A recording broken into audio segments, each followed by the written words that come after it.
অষ্টম শ্রেণীর ছাত্রছাত্রীরা গাইড উইথ তথা চ্যানেলে তোমাদেরকে স্বাগত জানাচ্ছি। আমি তথাগত। আজকের এই ভিডিওতে অষ্টম শ্রেণীর বাংলা বিষয়ে সেপ্টেম্বর মাসে যে মডেল অ্যাক্টিভিটি টাস্ক দেওয়া রয়েছে, যেটাকে তোমরা পার্ট 6 বলতে পারো, তারই প্রশ্নের উত্তরগুলো আলোচনা করব। যদি চ্যানেলটিতে নতুন হয়ে থাকে অবশ্যই চ্যানেলটিকে সাবস্ক্রাইব করে দিও এবং পাশে থাকা বেল আইকনটি ক্লিক করো, যাতে এরকম ভিডিও সবসময় তোমরা পেতে পারো। তাহলে দেখে নাও কী কী প্রশ্নগুলো ছিল এবং তার উত্তর। প্রথমেই দেখো নিচের প্রশ্নগুলির উত্তর দাও। 1-1 দেখো কি রয়েছে।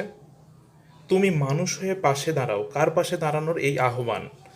মানবিক বোধসম্পন্ন কবি শক্তি চট্টোপাধ্যায়ের দাঁড়াও কবিতায় মনুষ্যত্ব, বিবেকবোধ ইত্যাদি গুণসম্পন্ন মানুষকে অসহায় মানুষদের পাশে এসে দাঁড়ানোর আহ্বান জানিয়েছেন।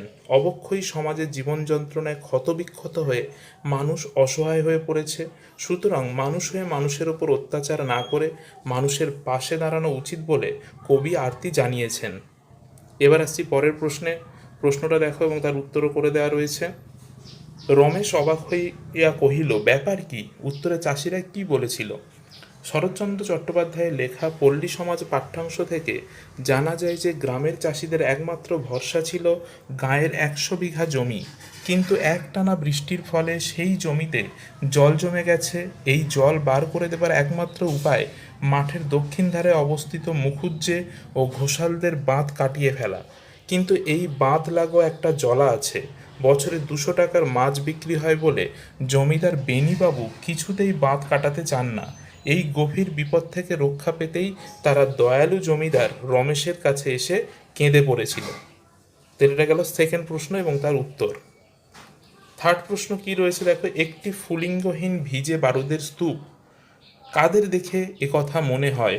উত্তরটি দেখো। ছন্নছাড়া কবিতাটিতে স্ফুলিঙ্গহীন ভিজে বারুদের স্তূপ বলতে রাস্তায় দাঁড়িয়ে আড্ডা দেওয়া একদল ছন্নছাড়া যুবকের কথা বলা হয়েছে, যারা চোঙা প্যান্ট, চোখা জুতো ও রোখা মেজাজে বিদ্যমান।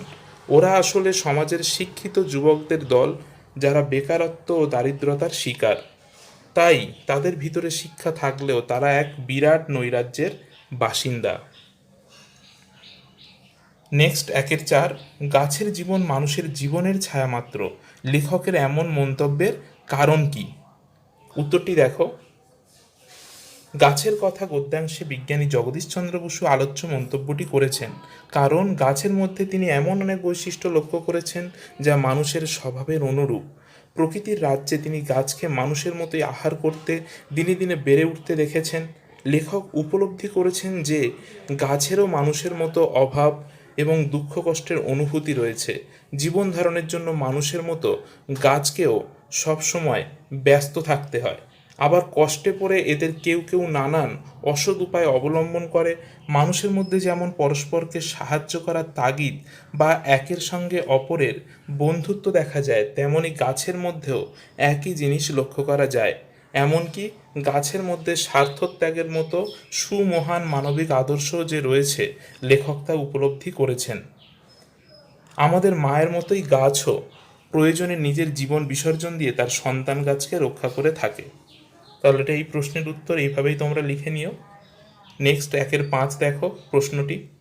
তবু নেই সে তো নেই, নেই রে, কি না থাকার যন্ত্রণা পংক্তিটিতে মর্মরিত হয়ে উঠেছে। উত্তরটি দেখো।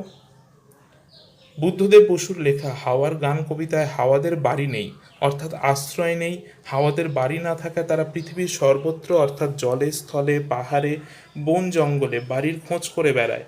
কখনো শহরের ঘন ভিড়ে, কখনো বা জনহীন প্রান্তরে, সব জায়গায় তারা বাড়ির খোঁজ করে। তাদের এই কোনো স্থায়ী ঠিকানা বা আপন আশ্রয় না থাকার যন্ত্রণা পংক্তিটিতে মর্মরিত হয়ে উঠেছে। 1-6, ছন্দহীন বুনো চালতার। বুনো চালতাকে ছন্দহীন বলা হয়েছে কেন? উত্তর। কবি জীবনানন্দ দাশ পাড়াগাঁর দ্বীপ্রহরকে ভালোবাসেন। সেই নিঝুম দুপুরে জলশিরি নদীর পাশে বুনো চালতার শাখাগুলি নুয়ে পড়ে, জলে তাদের মুখ দেখা যায়, কিন্তু বাতাসহীন দুপুরে বুনো চালতার ডালে কোনো দোলন দেখা যায় না। প্রকৃতিতে যেন এক ভিজে বেদনার গল্প আকাশের নিচে কেঁদে কেঁদে ভেসে বেড়াচ্ছে, আর সেই বেদনাতেই বুনো চালতা ছন্দহীন। এবারে দেখো 2 দেখে নিচের প্রশ্নগুলির উত্তর নিজের ভাষায় লেখো। দুইয়ের এক কি রয়েছে, দাঁড়াও কবিতার ভাববস্তু আলোচনা করো। উত্তরটি দেখে নাও। মানবিক বোধসম্পন্ন কবি শক্তি চট্টোপাধ্যায় দাঁড়াও কবিতাটির মধ্যে মানুষের মানবিকতার অবক্ষয়ের দিকটি তুলে ধরেছেন। মানুষ শব্দটির মধ্যেই লুকিয়ে আছে মান ও হুঁশের অর্থ, কিন্তু যত মানুষ আধুনিকতার শিখরে উত্তীর্ণ হয়েছে ততই মানবিকতার অবক্ষয় দেখা গিয়েছে। মানুষ হয়ে উঠেছে আত্মকেন্দ্রিক, স্বার্থপর, সুযোগ সন্ধানী ও ক্ষমতালোভী। মনুষ্যত্ব, বিবেকবোধ ইত্যাদি যেগুলি মানুষের সৎ গুণ বলে বিবেচিত, সেই সমস্ত গুণ সম্পন্ন মানুষকে তিনি অসহায় মানুষদের পাশে এসে দাঁড়ানোর আহ্বান জানিয়েছেন। সেই সমস্ত মানুষের কথা কবি সর্বদা মনে করেন এবং প্রতিটি মানুষকে প্রতিটি মানুষের পাশে এসে যেন দাঁড়ানোর আর্জি জানান। এটাই এই কবিতার ভাববস্তু। তাহলে দাঁড়াও কবিতার ভাববস্তুটা এখানে আলোচনা করা হলো, এইভাবেই তোমরা লিখে নিও। এবার আসছি দুইয়ের দুই প্রশ্ন। রমেশ বিস্ময়ে হতবুদ্ধি হইয়া গেল। রমেশের বিস্ময়ের কারণ কি? দেখে নাও বিস্ময়ের কারণটা।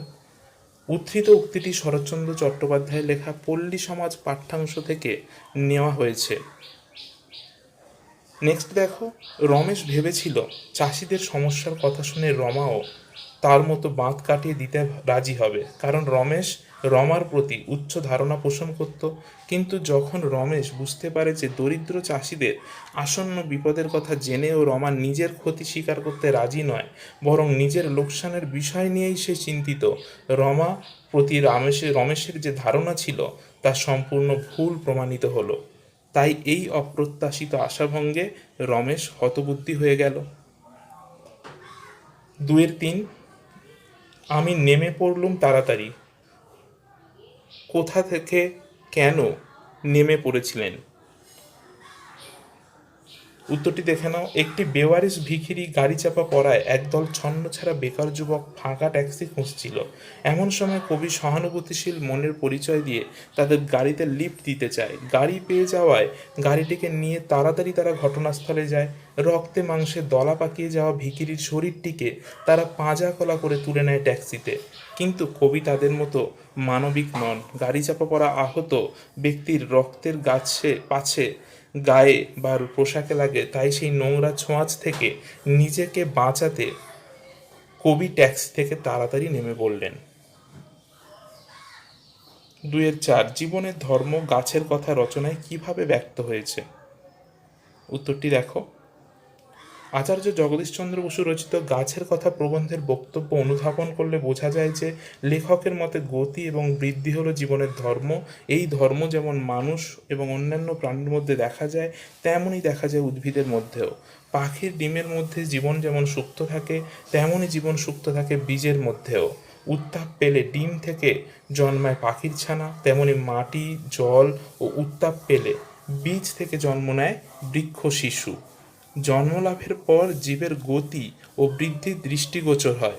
যদিও প্রাণীদের মতো গাছের গতি সহজে বোঝা যায় না, তবুও লেখক দৃষ্টান্তস্বরূপ লতার ঘুরে ঘুরে গাছকে জড়ানোর কথা বলেছেন।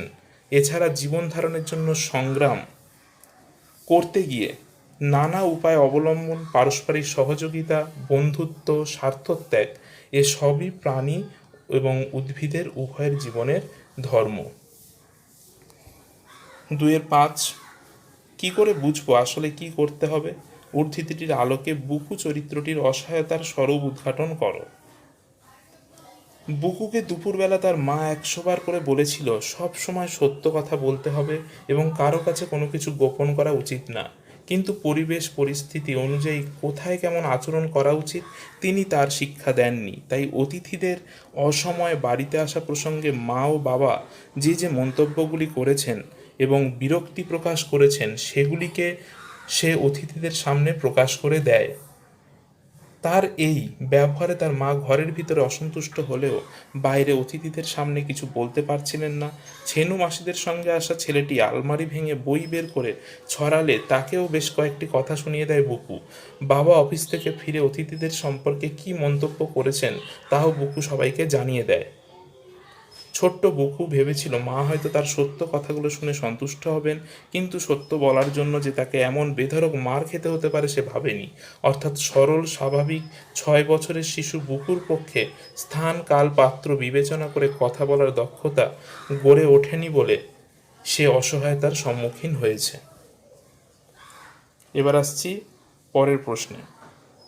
2-6 আজ সকালে মনে পড়ল একটি গল্প, গল্পটি বিবৃত করো। উত্তরটি দেখো।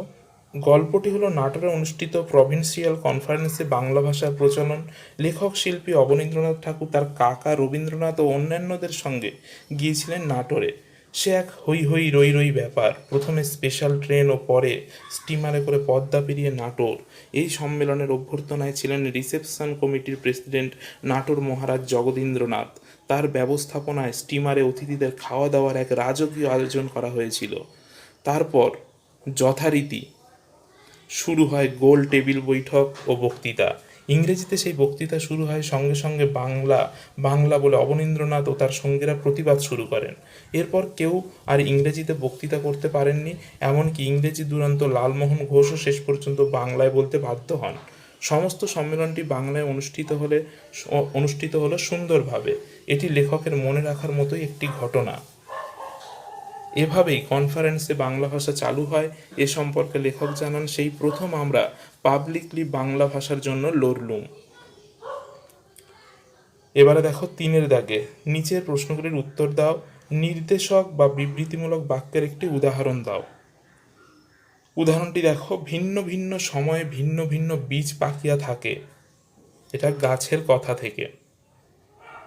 এবারে দেখো, শূন্যস্থান পূরণ করো। অর্থাৎ কিছু শব্দ তোমাদের দেওয়া রয়েছে, সেই শব্দের ভিত্তিতে একটা বাক্য পাশে তৈরি করতে হবে এবং তোমাদের ছকের আকারে দেখবে প্রশ্নে দেওয়া রয়েছে, এইভাবে ছকের আকারে তোমরা লিখবে এবং উত্তরটি এখানে করে দেওয়া রয়েছে। আনন্দ, আহা কি সুন্দর উপহার। বিস্ময়, আহা কি দেখিলাম জন্ম জন্মান্তরেও ভুলিব না। উচ্ছ্বাস, উফ সমুদ্রের রূপ কি সুন্দর। ঘৃণা, ছি কি কুৎসিত মূর্তি। তাহলে এইগুলোই পাশে দেখবে, বাঁদিকে সবুজ কালিতে যে শব্দগুলো আছে এগুলো লেখা আছে, ডান দিকে শূন্যস্থান বক্স রয়েছে, সেই বক্সের মধ্যে এই বাক্যগুলো লিখে নেবে।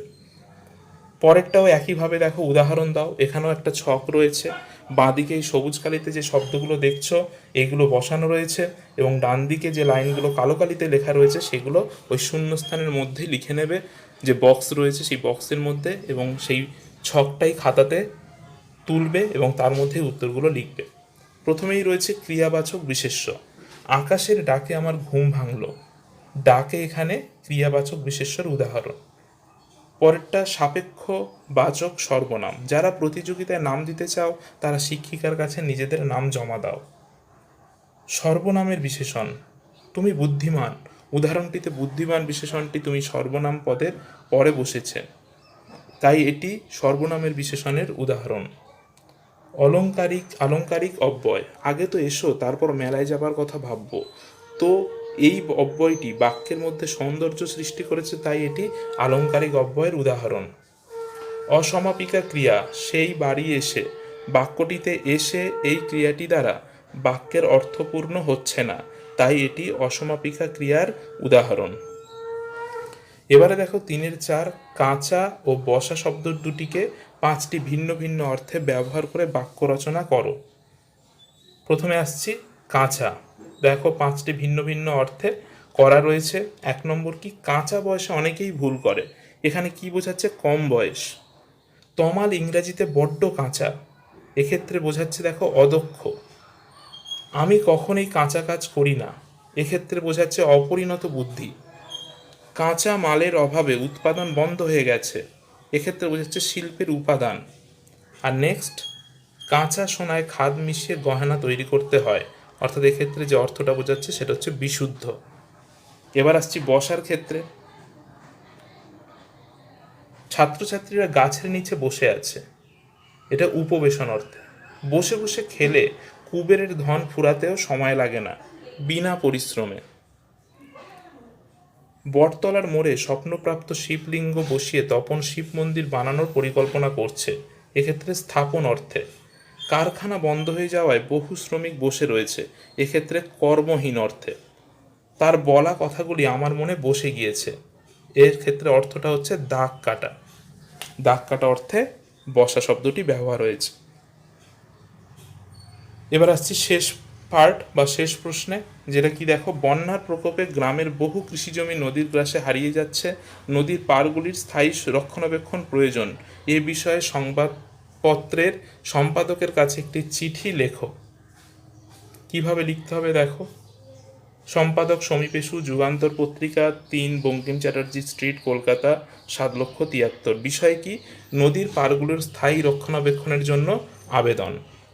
তোমরা এটা অন্যভাবেও লিখতে পারো, কিন্তু ফরম্যাটটা যেভাবে হবে সেই ফরম্যাটটা এখানে দেখানো হয়েছে, এই ফরম্যাটেই তোমরা লিখবে। মহাশয়, বাংলা একটি নদী প্রধান এলাকা। নদী যেমন আমাদের জল পলি দিয়ে সমৃদ্ধ করে, ঠিক তেমনই প্রচণ্ড বন্যায় নদীর নিকটবর্তী এলাকাগুলি চরম ক্ষতির সম্মুখীন হয়। প্রতি বছর মালদা, মুর্শিদাবাদ, পশ্চিম মেদিনীপুরের ঘাটাল, হাওড়ার উদয়নারায়ণপুর ও হুগলির খানাকুল বন্যার প্রকোপে জলমগ্ন হয়। কিন্তু তাই নয়, বন্যার প্রকোপে গ্রামের বহু কৃষিজমি নদীর গ্রাসে হারিয়ে যাচ্ছে, গৃহহীন ও সম্পদহীন হয়ে যাচ্ছে হাজার হাজার কৃষক। এই প্রতিকূল পরিস্থিতি কাটিয়ে উঠতে নদীর পাড়গুলোর স্থায়ী রক্ষণাবেক্ষণ প্রয়োজন।